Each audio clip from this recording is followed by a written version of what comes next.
Good afternoon, everyone. Thanks for being here.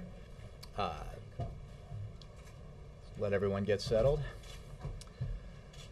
Today, ahead of the 2012 hurricane season, which begins on Friday, June 1st, the President was briefed by Deputy National Security Advisor for Homeland Security John Brennan, as well as Homeland Security Secretary Napolitano, FEMA Administrator Craig Fugate, and others on actions already taken by the administration working with states and communities in hurricane-prone states to ensure we are prepared for the season.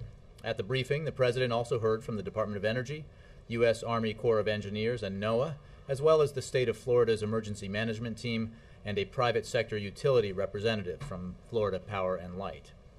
The briefing highlighted lessons learned from disasters ranging from Hurricane Andrew, which made landfall in the southeast United States 20 years ago this summer, and remains the second costliest hurricane in U.S. history, as well as more recent events, including responses to the Joplin tornado and Hurricane Irene last year.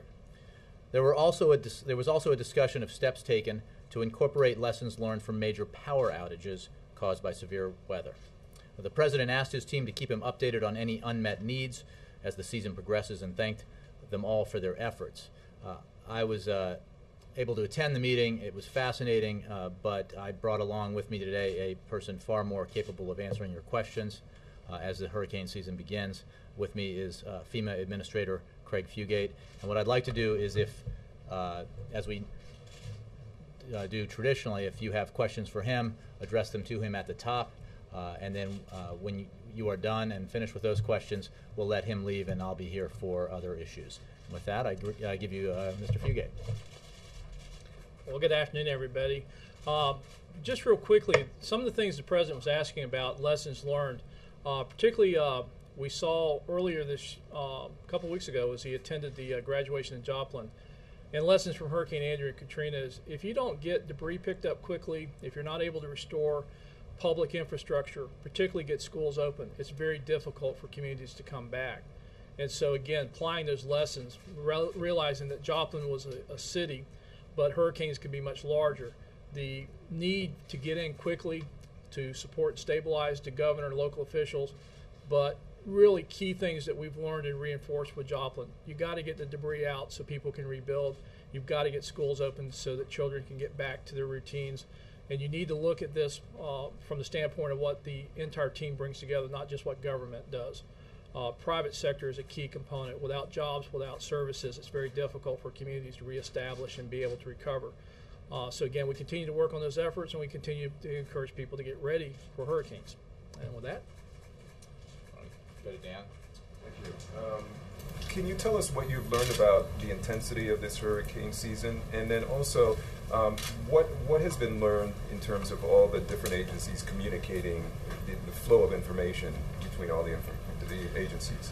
The seasonal outlook, I believe the National Weather Service and NOAA put out theirs calling for an average season. Of course, hurricane season starts June 1st, and we still have a tropical depression, the second named storm of the season. Unless you're in the reinsurance business, the seasonal forecast has very little meaning for any actions that you're going to take. Because what the seasonal forecast doesn't tell us is where we'll have a landfalling hurricane. 2010 was one of the most active hurricane seasons. No major landfalling hurricanes have hit the United States. Irene last year impacted this, was one of the few landfalling hurricanes the last couple of years. So the real message about that is if you're getting a seasonal forecast, must be time for hurricane season, get ready. But for individuals and most businesses, the seasonal forecast shouldn't change anything because there's never a forecast that says there'll be no hurricanes, and there is no forecast yet that says where they're going to hit or not hit. So if you live along the Gulf Coast, the Atlantic, and as far inland as the folks in Vermont found out last year, you need to be prepared for this hurricane season. Mike. Mr. Director, two major gatherings this summer in the peak of hurricane season: Tampa for the Republican convention, Charlotte for the Democrats. What special contingencies and plans are you looking at for those two gatherings? Well, as far as us, we're looking at this as we would any of the events that would lead to a state response. However, the states themselves have done a lot of work in planning. These are national security events, so there's a lot of planning that goes into them beyond just hurricanes. So it's the all-hazard approach. And I would reference to the state of Florida specifically doing their statewide hurricane exercise focused on a hurricane occurring during the RNC. So we support this as a national security event, we support the all hazards approach. The governors and their teams have been doing more specific planning. When hundreds of thousands of people perhaps are gathered in one place, are there any special precautions, or is this more or less unprecedented? Are you familiar with Miami, Tampa, and tourism? They always have large numbers of people. So, again, not to be flip, but the fact you have the conventions there are decisions the conventions have to deal with. But as far as having additional people visiting during hurricane season, it's part of all planning to allow for, if you've got special events, if you've got large gatherings, if you have conventions, to build these in your local and state evacuation plans. So it's a numerical increase, but it is something that you plan for, irregardless of what the function is. You plan for what happens if you have larger numbers of people. How does that affect your evacuation lead times? Now, that does not get into any of the details the actual conventions have as far as their decision making, and I'll defer to them. But for the evacuation purposes, you merely add the population increases just like you would for any other event that would occur during your evacuation timeframes. April. Is there some type of national interface on housing for those who are displaced from major storm systems that hit communities? Yes, probably one of the lessons we've learned from Andrew and then most recently Katrina, that in a large-scale catastrophic disaster we have lots of housing loss.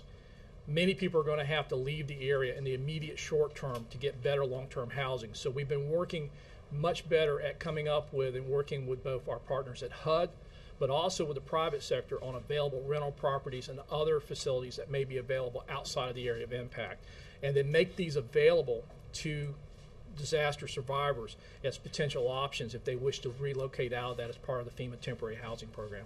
And as far as the timeline, since we're not so far away from 2010, you said that was one of the worst storm seasons that you've seen. Well, no, it's just a lot of activity, not a lot of landfalls. Well, since it was a lot of activity, what would you say to Americans this season, especially now that you're saying that we've had 2 storm systems already and June 1st hasn't even come yet? What would you say to the average American right now as we're seeing with the activity that's begun before the hurricane season has begun? Have a plan. What I hate to have people do is go through hurricane season worrying all year about hurricanes. What I want them to do is find out about their risk, take the appropriate steps to get ready, and then if a hurricane threatens, know what to do. And for some folks, that means they'll have to evacuate away from the most dangerous areas. For other people, they need to be prepared for the impacts of the hurricane. One of the big ones, besides flooding, is power outages. But I think, we always worry about the storms. I don't want them to worry. I want them to be prepared. I want them to have a plan and know what to do if the storm threatens. And that's our message every year going into hurricane season. And I know this sounds very elementary, but when you say be prepared, some people don't think about, I guess, the electricity component in phones versus the cell phones with electricity powered versus the landline, the old landlines that used to dial up. Right. Could you talk to us about that? Sure. And we have actually learned this. I remember when we had the earthquake here last year and everybody got on their cell phones at the same time and nobody could get through. Right? So we went with the FCC and we put together something, and you can go to ready.gov, and it's called Tech Ready. And what it did, it incorporated all the lessons we learned about how we need to make sure that when there's a big crisis, don't try to call people on your phones. Text message. It's a lot faster and gets through. Use social media to update people so you can let a lot of people know than trying to call everybody. And also be prepared when power outages occur, how you're going to keep your electronic devices charged. We've seen this where oftentimes the wireless community can get up and be operational, but if you evacuate and you forget your chargers and your phone dies, or if you're without power, not knowing how to charge things. So we went and put together a lot of information just focused on your mobile devices, wireless communications, things you need to do, the fact that many people no longer have a landline. They only have wireless communication, and they need to make sure that they take the steps to make sure they're ready for that. But also realize that you're going to have a lot of congestion and difficulties getting through, so you want to have backup plans. And if you just did one thing this hurricane season, make sure you got a good family communication plan and what your backups are going to be, so when you get on that cell phone and you get that busy signal, you're not stuck. You know what the next step is. Jared, then Bill.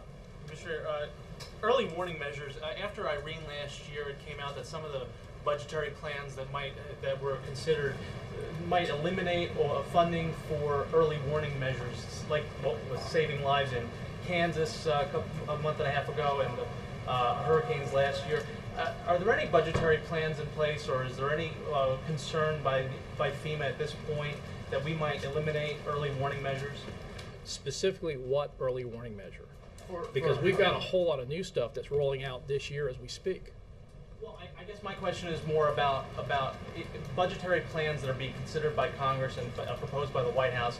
What are you looking at in terms of funding for the existing early warning measures that you have and these new ones that you're excited about? Well, I'm not excited about it. It's happened. I'm really excited that it happened. We have been working on the emergency alert system, trying to move past just broadcast media. And although we still heavily leverage broadcast radio and television and the NOAA weather alert radios, this year, in partnership with the wireless industry through the rulemaking authorities, the FCC, we're rolling out the cellular access program where we're now able to broadcast to cell phones that are being upgraded to the system. So that has been a huge evolution, that as your cell phones are upgraded and as people get new cell phones, they'll be able to get warnings in a push system that will come out as part of the emergency alert system, what we call the integrated public alert warning system. And so for the first time, we've actually now are rolling out and have implemented the technology nationwide to begin pushing alerts to cell phones. My question was about funding, though. That's just it. What specifically? Because we are funded to do these programs and to continue rolling out and improving these systems. So, you know, there's maybe local systems that aren't being funded. I don't know about that. I know that from our standpoint, the funding that we are putting into the integrated public warning alert system and those programs are funded, and we're moving forward with deploying those systems. Bill. So, Director, it seems there's a lot more tornado activity in a lot more places. Do you see increased activity, looking historically, to hurricanes today, and do you attribute any of that to global warming? Well, I'm not a meteorologist, I'm not a climate scientist, and hurricanes are cyclic. I do know history. And if you look at history and you look at hurricane activity, there are periods of increased and decreased activity that occurs over decades.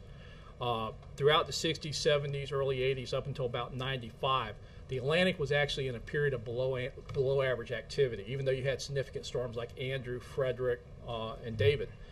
Beginning about 1995, we saw an uptick in activity that has been sustained, and about the only variation is whether or not we've had El Niños or La Niñas, depending upon that for a factor.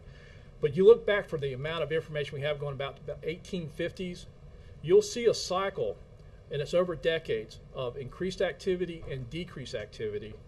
And so that cycle's been there. As far as anything driving that, I really defer to climate scientists, but the reality is, the history says we've had this period of activity, we've had period of quiet, we've had period of activity, had period of quiet.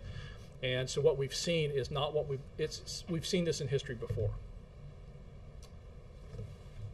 All right, well, thank you. Thanks, everybody. All. Thank you, sir. Thanks, sir. Should we get landlines again? Should we get landlines? Should they start making landlines again?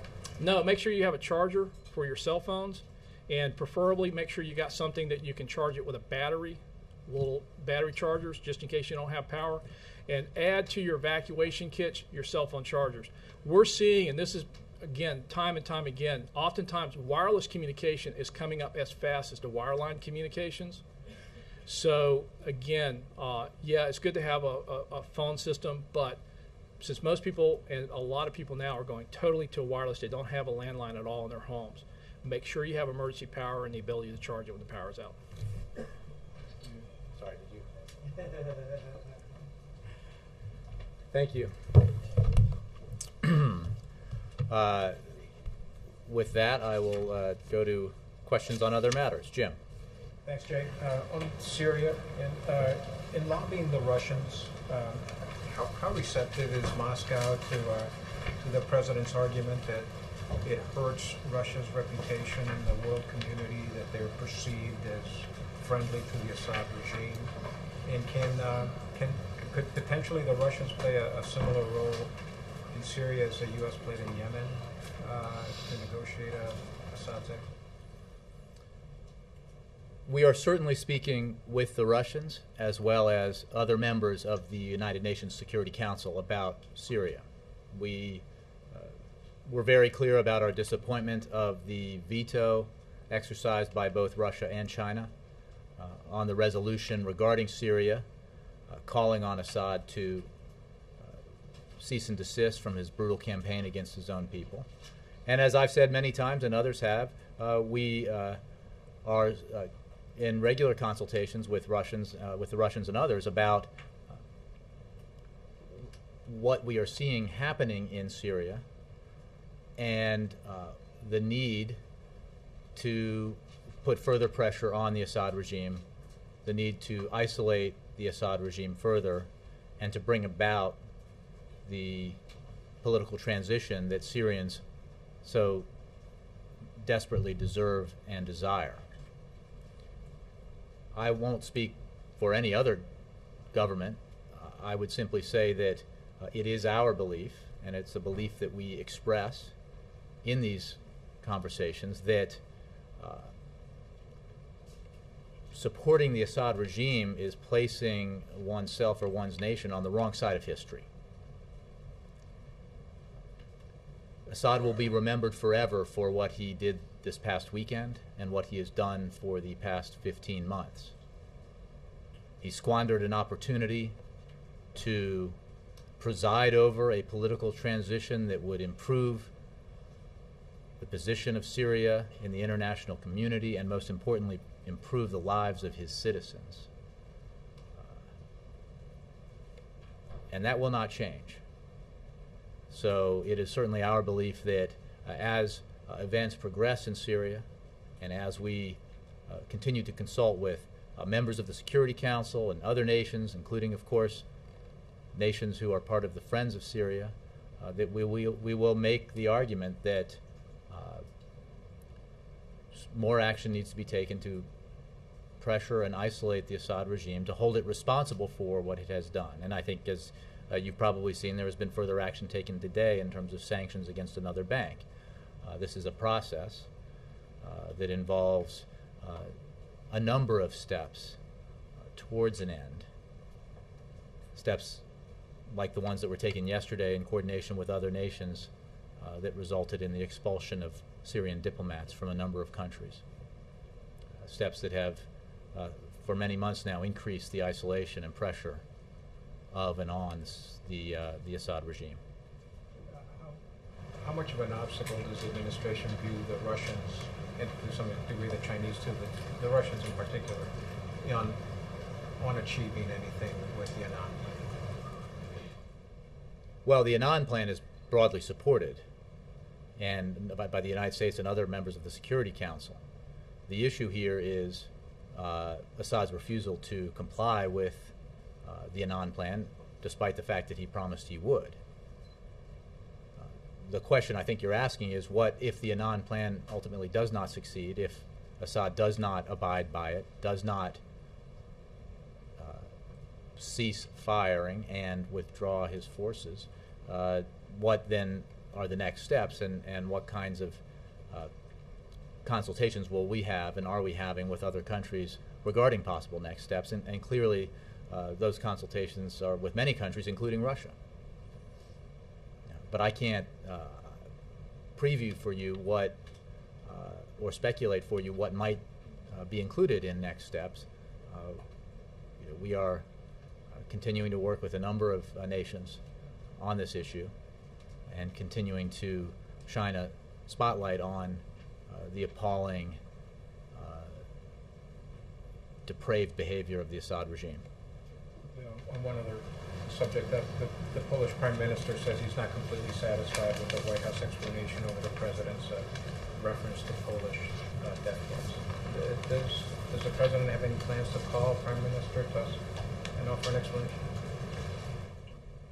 The President misspoke.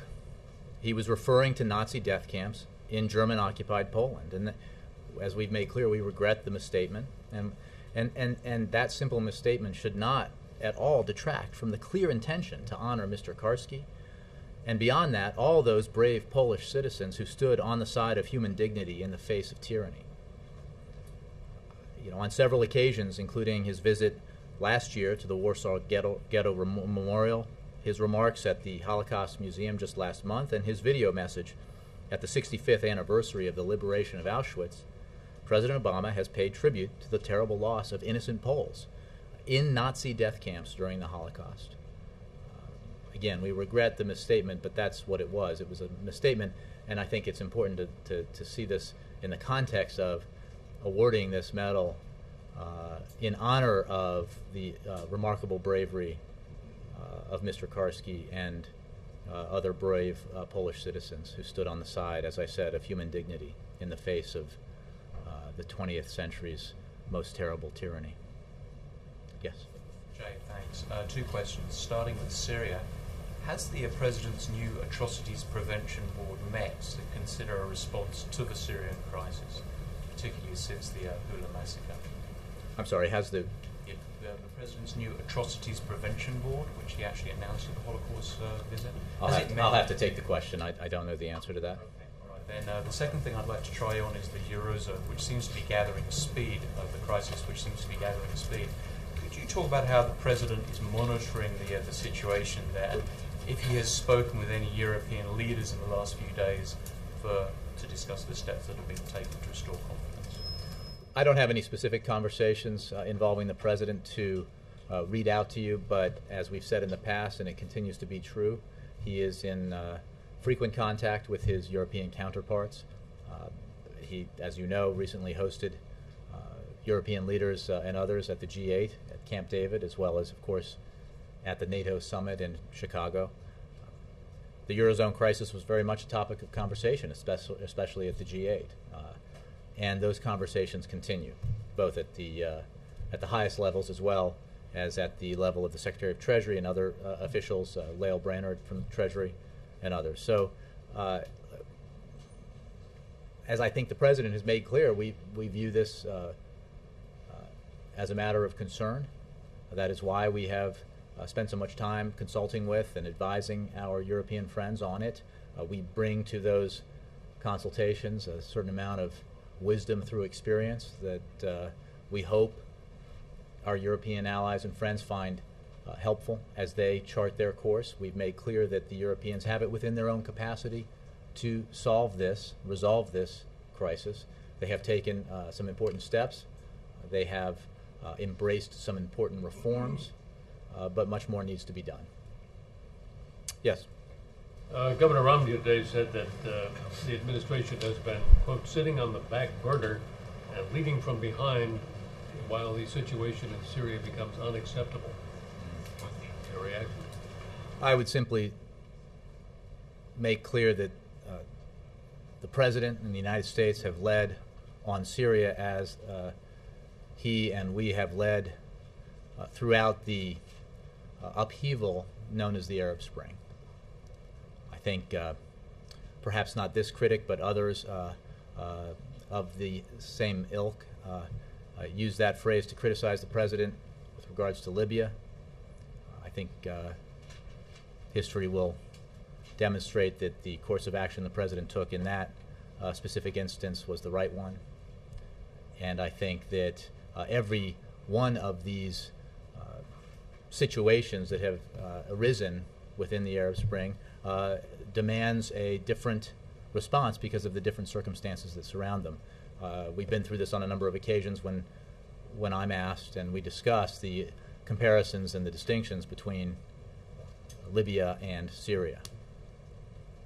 I would simply say that the President has made clear where he stands on Syria, on Assad's behavior. He has made clear the efforts that we're making to isolate and pressure Assad, to bring about the political transition, the culmination of the political transition that is already underway in Syria. And we've made clear that while we are taking steps every day and every week in pursuit of this eventuality, that we are constantly evaluating what next steps need to be taken. And as others have said, and the President has said, and I have said, we don't rule options out. But right now, we believe that, for example, on the issue of providing lethal aid, that's not the course of action that's the right one to take for this country. We are providing non-lethal assistance and humanitarian assistance and coordinating other nations with other nations and providing support for the opposition as it forms itself. On another subject, the president still refers to the mess he inherited from time to time. How does he feel about meeting President George W. Bush here tomorrow at the portrait unveiling? Is that going to be awkward? Oh, not at all. I think I know the president looks forward to it. There is that mess? Well, look, there are differences, there is, without question, between his approach and the approach and the policies of his predecessor. That was certainly the case when, I believe, President George W. Bush had President Clinton to the White House for his portrait unveiling, and I think it is well established that those two now former presidents have a good relationship, as did President Bill Clinton with President George H.W. Bush. I think there is a community here with very few members that transcends political and policy differences. I think you could even write a book about it. I think a couple of my former colleagues have written a book about it, and I'll give them a plug for the President's Club. But I think the spirit represented by that book is what will be here in the White House tomorrow. As you know, I believe President George W. Bush, as well as his father, President George H.W. Bush, will be here for the unveiling, and President Obama looks forward to that occasion. You don't think they'll be talking politics? You know, I don't think so. I think what has been the case and will be the case is that there is so much shared experience between so far the men and one day the men and women who hold this office, that there is much to talk about that they hold in common. So there's not a lot of need to talk about where they differ. Yes, Dan. While you will give specifics about what options might be taken to continue to put pressure on Syria, can you give us any sort of broader indication as to what lies between expelling ambassadors, putting pressure on banks, and on the other end, military action? I can't, because I don't want to speculate or rule in or rule out what actions might be taken should the Annan plan fail, should Assad continue to refuse to abide by his commitments, should Assad continue to murder his own people. There are, as I said earlier, options that we do not pursue now, but that we do not rule out simply because it would be unwise to do so. I think others in the administration and in the national security leadership have spoken to that, and it would be unwise to speculate about where this would go, because we are pursuing a policy now that with a host of other nations that is aimed at driving the Assad regime so deep into isolation and distress that it would bring about the peaceful political transition that is clearly the most desired ultimate result of this situation. I guess what I'm trying to get at is, do you have multiple options before you would look at military action? Well, I think there are a number of things that we have done that go beyond some of the things that you mentioned, and there are obviously other actions that could be taken both by us and by the international community or by individual nations in concert with us or independently that will address this problem. But I don't want to list them because decisions have to be made, and this is a step-by-step process. And one other issue, I don't know if you were watching CNN yesterday, but Donald Trump. Always. Donald Trump was going at the birther issue again. I wonder if there was any reaction to the fact that this continues to be an issue, in this campaign. I think it's up to, as I mentioned yesterday, those who seek the office to decide how they will run their campaigns and what views they associate themselves with. As the President made clear in this briefing room when this became a ridiculous distraction last year, the American people are concerned about real issues that confront this nation. They're concerned principally with the fact that we are still not down the road to the final destination of full recovery from the worst recession since the Great Depression. Those are the things, jobs and the economy, the security of the nation, security of the American people, that I think voters overwhelmingly care about. I think one man's attempt to draw attention to himself by engaging in, this kind of ridiculousness doesn't really change what most Americans care about. So it's still a ridiculous distraction? Well, I think so. Do you not? I don't know, I'm asking you. Well, I think it is. Yes, Mike. Two questions. First, Europe, again, in crisis. Overnight, a Spanish bank in trouble. Markets here, I know you don't comment on the markets, but they're... You're speaking like in a piece almost. Good. I beg your pardon? Europe. Oh, Europe it's a again live in show, crisis. Right? Spanish bank. Back to you, Mark. I remember that from my, of course, marital affiliation, that you remove all the verbs and just deliver it without, Yeah, exactly. Where was I? Oh, yes. Gerundive. In all seriousness, there is a sickness in Europe, economic sickness that threatens a contagion here in the United States. The president, on down top officials, have said Europe needs to work this out among themselves. My question is simply, why is that? If it threatens the economy of this country, why can't the U.S. government be more forceful in either encouraging the Europeans on a certain path or helping them financially? Well, two things. One, we are being, I think, quite forthright in our consultations with our European friends in suggesting to them the directions that we think might be best, the decisions that we recognize are hard to take, especially in a system like the Eurozone, but that would help resolve this crisis. But it is obviously a sovereign issue for the individual nations of Europe and a broadly sovereign issue for the European Union, the Eurozone, and it is for them to resolve it. It is also the case that we are the greatest, most powerful nation on earth, but we are not all-powerful.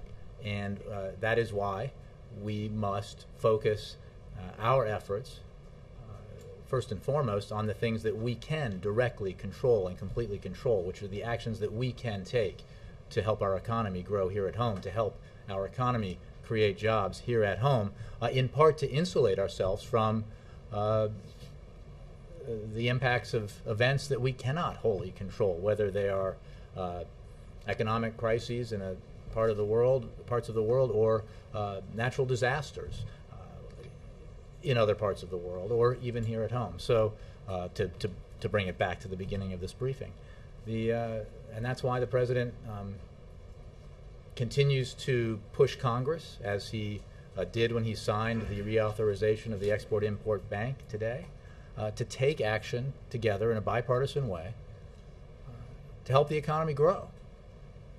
Despite all the understandable doubt about whether there is the capacity within Congress to do that, we continue to establish that there is that capacity, and that was true today with the bill the president signed. It has been true with a number of other bills that the president signed that represent bipartisan efforts in Congress, and he hopes that, excuse me, on the other items on the to-do list, on his to-do list, he hopes that on the other items of his to-do list, as well as the surface transportation bill, as well as the need to take action to ensure that 7 million students in America don't see the rates on their loans double, that Congress will do the right thing and act in the interest of the American people and the American economy. Getting back to Bill's Excuse question. me for my digression. Getting back to Bill's question on the visit tomorrow from 41 and 43, the President's Bush. So this is all, is there any private time built into this? This is all bon homie, there's not going to be any hashing out of the issues? I don't know what the specific schedule is. I think the opportunities to speak with formers are not limited to occasions like this. But I know that President Obama is looking forward to it. I know he has always enjoyed his conversations with all former presidents that he has had the opportunity to meet and talk with, and that will be the case tomorrow. Cheryl, and then Mark. The Speaker next week wants to put a tax bill on the floor that would repeal the medical devices tax in the Affordable Care Act. Mm-hmm. Does the President support or oppose that? Cheryl, I confess I haven't looked into that. I would venture that my suspicion is that there may be a difference of opinion, but I will have to get back to you.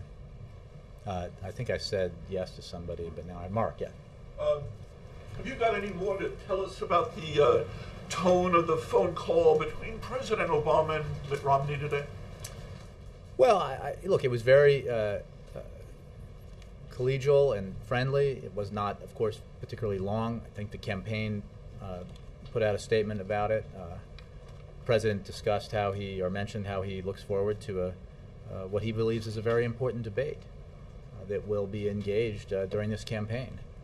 And I think that distractions notwithstanding, in the end, that is what this election will be about. It will be about each candidate's vision for America's future, its economic future principally, but also its national security future. And you know where the President stands. I think one of the notable things about this cycle, to my mind, as a former journalist, is that, again, speaking of the past, I personally am surprised by a process that has led to a debate where the President has his vision, and some agree with it and some don't, and the other side has a vision that is not unique or distinct or its own new vision. It is the very same vision, the very same substantive policy proposals, except exaggerated, that led to a situation where we were in the worst economic crisis of our lifetimes. And that will be the debate. I expected a little more, honestly, but that is what we have. And if I could take the privilege here, there's been some discussion stirred up by my citation of a Market Watch article last week, and no matter how you slice the numbers, at least if you're being at all honest about it, there is a simple fact, as Jared Bernstein wrote today in assessing this once again. Even if you apply the TARP bill to the President's spending in 2009, even if you make all those adjustments, it is simply a fact that President Obama has presided over slower average growth in federal spending than almost all of his predecessors, depending on how you slice it, equal to only, or as low as only, President Clinton. Now and I know the RNC likes to put this stuff out and contesting it, and they cited the size of the budget deficit 2009, 10, and 11, and the fact that they were among the largest in history. Well, of course they were, because what they never tell you is that President Obama was handed on January 20th, 2009, the single largest budget deficit in history, and what they never tell you is that, unlike what will happen when President Obama leaves office in 4.5 years, the deficit that was handed to him in January of 2009 began as a surplus 8 years earlier. That is not something you ever hear the RNC talk about. And so when it comes to responsible stewardship of our budget and our fiscal issues, I think we have a strong case. Dan. Where was the President when he made the call? And during the campaign, will President Obama make sure that Governor Romney gets some kind of briefings or kept updated on some international crises? Sometimes I think that was done in the past for... I'm sure that we will abide by convention and tradition, but I don't have anything specific for you on that. But does he think it important? Well, you mentioned that it was done in the past. I'm not sure. I think it is always the case that on national security matters in particular, that there is something of a gap between what an incumbent president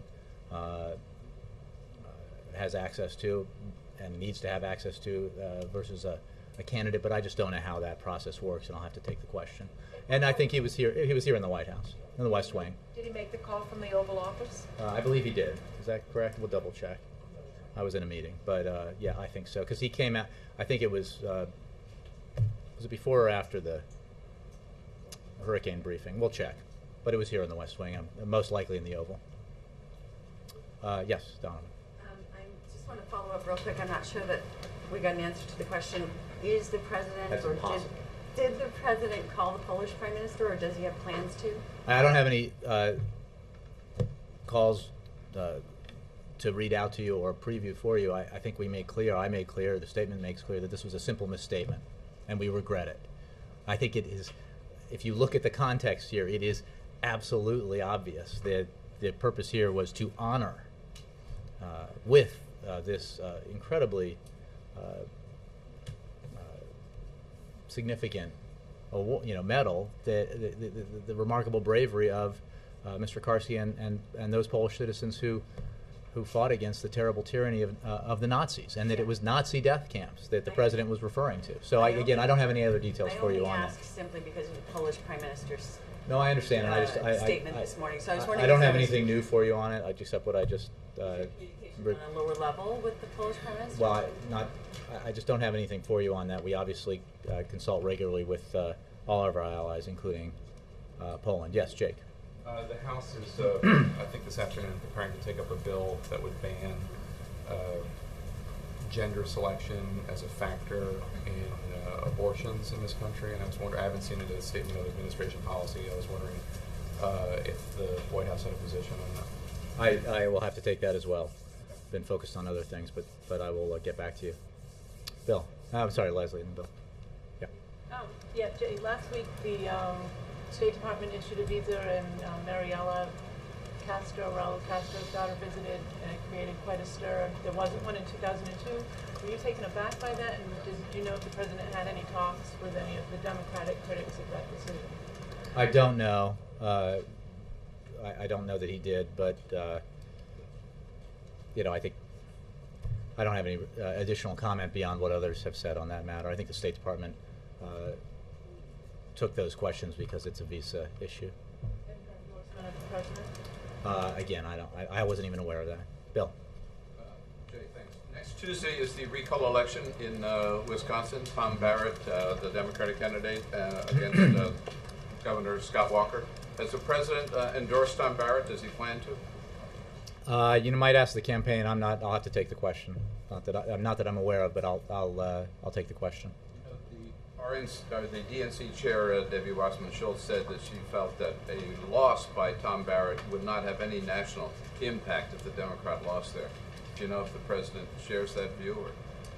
Or? Look, I think that there are issues obviously unique to that state, and issues unique to the spending that's happened in that particular matter that would suggest that she's right, but I haven't discussed it with the president. Jerry. Jay, prior to the call this morning, when was the last time the president spoke directly with Mitt Romney? I believe it was when he was a senator. He never was a senator. Oh, I mean the president. I know what you're focused on, singularly, but actually, the president was a senator. Yes, in the back. Did the president say anything about what Romney said on the call? Just that they had a very good conversation. He congratulated him on winning the nomination. He, I think, mentioned that he knows what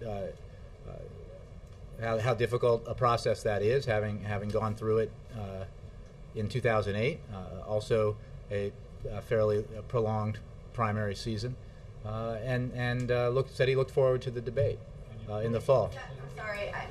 What exactly did Romney say on the call? Again, I don't speak for former Governor Romney, but so I can just tell you what the president said. Thank you. Yes.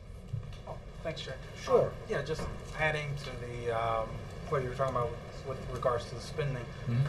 It's not just been the RNC that's called that out. The Washington Post fact check, fact check has called that out. Right, there have been some disagreements between the PolitiFact and all the different fact checkers, and I think what I was pointing to was an assessment made by Jared Bernstein, an economist who used to work with me in the Vice President's office, that I think is, look, he allowed where there were some issues that you could disagree on the numbers, but even if you did that, the fact is that average gross in federal spending was greater under President George W. Bush, greater under President George H.W. Bush, greater under President Ronald Reagan. That's just a fact. I mean, it is hard to accept, I know, that the conventional wisdom about profligacy and irresponsible budget management turns out to be wrong, but it is. And that's why I think it is clarifying to see these assessments made. It is clarifying to remember an exercise that I've undertaken to look at the size of the federal government under different presidents, look at the size of the increase in public workforce under different presidents, and how they compare over the years. I think all of these are very edifying instead of just retreating to the tired old conventional pieces of conventional wisdom that actually don't bear out in the modern era. And one other thing, the president did quite well in the Texas primary, but in previous primaries, Arkansas, Kentucky, West Virginia, is there anything you would have to say, even in Texas, actually? Sure, I think those states will be challenging for the president in the general election. But in a Democratic primary, should he have gotten... You know, you can address those questions to the campaign. Yes, sir, all the way back. Thank you, sir. The Romney campaign started its black outreach not too long ago, focusing on high unemployment in that area. Many have argued that the Obama administration has not done quite enough for African Americans. What is he doing to make sure that those people come back to the polls once again? Well, there's two different questions, and I'll refer you to the campaign for questions about voter turnout. I think the president's record on the economy and economic recovery and how the initiatives he put into place took a situation where we had catastrophic economic decline to a situation where we've had steady economic growth, where we had a situation where we were experiencing catastrophic job loss at the rate of 800,000 jobs per month, to a situation where we now have experienced 26 straight months of job growth, is one that will be very much a focus of this campaign, and is one that is, I think, affected communities that were hardest hit by job loss,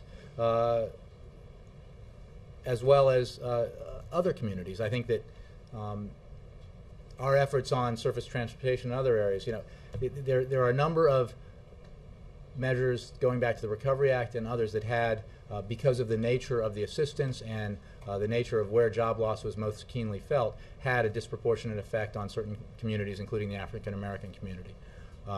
But as for the political side of the question, I think the campaign ought to take that. Yes, sir. Yeah, can you talk a little bit about the to-do list and whether I'm sorry, on the to-do list? Yes. The House, Eric Cantor released sort of last week on Friday their schedule for the summer. Mm-hmm. Nothing from the to-do list is on their schedule. Harry Reid's mentioned bringing up the small business tax cut, but none of the other items are headed for the Senate schedule at this point. Mm-hmm. Wondering what you have to say as far as whether you're going to get any votes in the House, where you see this going in the next couple weeks.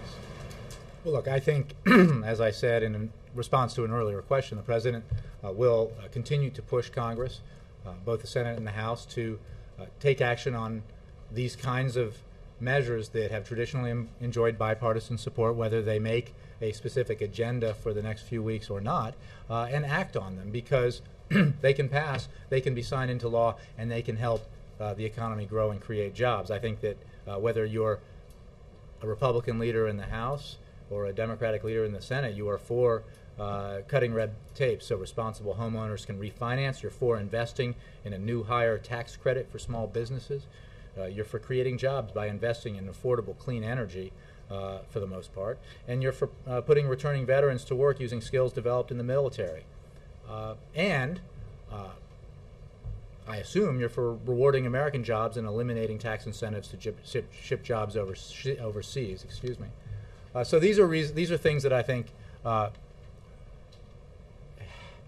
have all the hallmarks of the potential for bipartisan cooperation. We expect that Congress will act on them. we certainly will continue to press Congress to act on them. Thanks, Jim. Thank you, Jim. Take care, everybody.